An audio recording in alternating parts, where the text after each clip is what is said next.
嘿，我是方。夏天的周末真的到处都是人，像是最近北师美术馆张立仁的《战斗之城》中特展，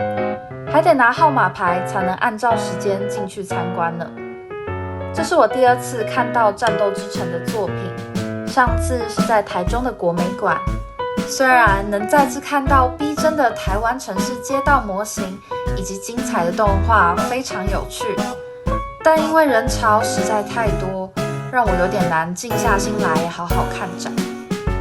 不过没关系，我很快又有机会拜访另外2个人潮较少但又富有历史氛围的景点。请按右边行入站